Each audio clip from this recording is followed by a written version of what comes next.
اسلامی تاریخ میں ہمیں کئی عظیم شخصیات ملتی ہیں، لیکن کچھ کہانیاں ایسی ہوتی ہیں جو وقت کے ساتھ ساتھ ایک میراث بن جاتی ہیں۔ آج ہم ایک ایسے ہی ہیرو کی زندگی کو سمجھنے کی کوشش کریں گے، ایک جنگجو، ایک عالم اور ایک ایسی شخصیت جن کا نام آج بھی لاکھوں لوگوں کے لیے ہمت اور حکمت کی ایک زندہ مثال ہے۔ اسد اللہ، یعنی اللہ کا شیر۔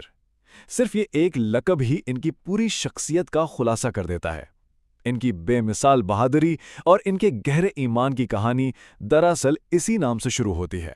تو آئیے اس کہانی کا آغاز کرتے ہیں بالکل شروع سے، ایک ایسا آغاز جو خود اپنی ذات میں ایک معجزہ تھا اور جس نے ان کی آنے والی عظمت کی بنیاد رکھی۔ ذرا سوچئے، ان کی پیدائش اس جگہ ہوئی جو اسلام کا مرکز ہے، خانہ کعبہ کے اندر۔ یہ تاریخ میں ایک ایسا منفرد اعزاز ہے جو کسی اور کو کبھی حاصل نہیں ہوا۔ یہ تو جیسے اس بات کا اشارہ تھا کہ یہ بچہ کوئی عام انسان نہیں ہوگا۔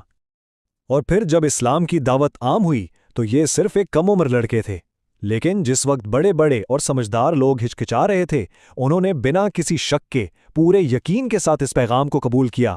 وہ اسلام لانے والے سب سے پہلے لوگوں میں شامل تھے جو ان کی غیر معمولی سمجھ اور ہمت کی دلیل ہے۔ تو ایمان تو آ گیا، لیکن اب وقت تھا اس ایمان کی آزمائش کا۔ ان کی زندگی کا اگلا باب ہمیں بتاتا ہے کہ سچا ایمان صرف مان لینے کا نام نہیں، بلکہ ایک قربانی دینے کا نام ہے۔ اس رات کا منظر ذرا ذہن میں لائیں، جب نبی اکرم صلی اللہ علیہ وسلم کے گھر کو دشمنوں نے گھیرا ہوا تھا اور ان کا ارادہ قتل کا تھا۔ ایسے میں علی نے اپنی جان کی ذرا بھی پرواہ نہیں کی اور نبی صلی اللہ علیہ وسلم کو بچانے کے لیے ان کے بستر پر سو گئے۔ یہ صرف بہادری کا کام نہیں تھا، یہ گہری محبت اور غیر متزلزل وفاداری کی ایک لازوال مثال تھی۔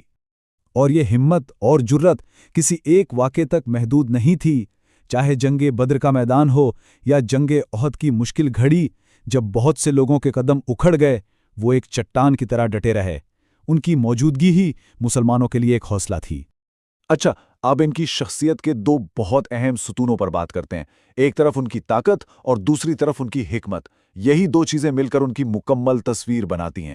جنگ خیبر کو یاد کیجئے، جب خیبر کا قلعہ فتح نہیں ہو رہا تھا اور بڑے بڑے جنگجو ناکام ہو چکے تھے، تب نبی اکرم صلی اللہ علیہ وسلم نے فرمایا کہ کل میں جھنڈا اسے دوں گا جو اللہ اور اس کے رسول سے محبت کرتا ہے، اور اللہ اور اس کا رسول اس سے محبت کرتے ہیں۔ اگلے دن وہ جھنڈا علی کو دیا گیا اور انہوں نے نہ صرف قلعہ فتح کیا بلکہ تاریخ میں اپنا نام ہمیشہ کے لیے امر کر دیا۔ لیکن ان کی اصل طاقت صرف تلوار میں نہیں تھی۔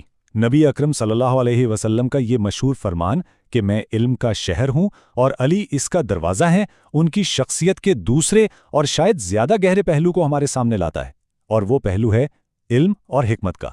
تو یہاں ہمیں دو مختلف کردار ایک ہی شخصیت میں نظر آتے ہیں۔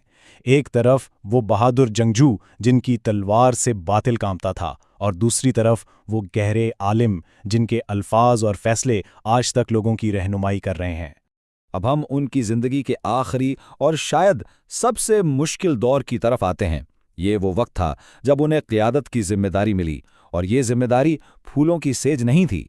وہ ایک ایسے وقت میں خلیفہ بنے جب مسلمانوں کے درمیان شدید اختلافات پیدا ہو چکے تھے۔ یہ ان کی زندگی کی سب سے بڑی آزمائش تھی، کیونکہ اب جنگ باہر کے دشمن سے نہیں بلکہ اندرونی اتحاد کو بچانے کی تھی۔ اس افراتفری کے عالم میں بھی انہوں نے اپنے اصولوں پر کوئی سمجھوتا نہیں کیا۔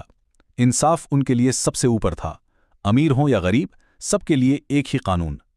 انہوں نے عوامی خزانے کو قوم کی امانت سمجھا اور قیادت کو طاقت کے بجائے سچائی اور ذمہ داری کا نام دیا۔ اور اب ہم اس عظیم کہانی کے اختتام کی طرف بڑھ رہے ہیں، ایک ایسا اختتام جو ان کی زندگی کے لازوال اثرات کو ہمیشہ کے لیے محفوظ کر گیا۔ سن 661 عیسوی فجر کی نماز کا وقت تھا۔ وہ خدا کے حضور سجدے میں تھے، یعنی سب سے زیادہ پرامن حالت میں، جب ان پر حملہ کیا گیا۔ جس عبادت کے لیے انہوں نے ساری زندگی وقف کی، اسی عبادت کے دوران وہ اس دنیا سے رخصت ہوئے۔ اور یہاں جو سب سے حیران کن بات ہے وہ یہ کہ اپنی زندگی کے آخری لمحات میں بھی ان کی زبان پر انصاف، معافی اور ایمان کے الفاظ تھے۔ اس سے پتہ چلتا ہے کہ ان کے اصول صرف باتیں نہیں بلکہ ان کی روح کا حصہ تھے۔ تو خلاصہ یہ ہے کہ علی ابن ابی طالب ایک مکمل ہیرو تھے، ایک ایسے جنگجو جن کے دل میں کوئی ڈر نہیں تھا، ایک ایسے رہنما جنہوں نے کبھی ناانصافی نہیں کی، اور ایک ایسے مومن جن کا ایمان ہر شخص سے پاک تھا۔ آخر میں یہ سوال رہ جاتا ہے کہ ایک لازوال میراث کس چیز سے بنتی ہے، کسی ہیلوں کی طاقت سے یا کسی رہنما کی حکمت سے؟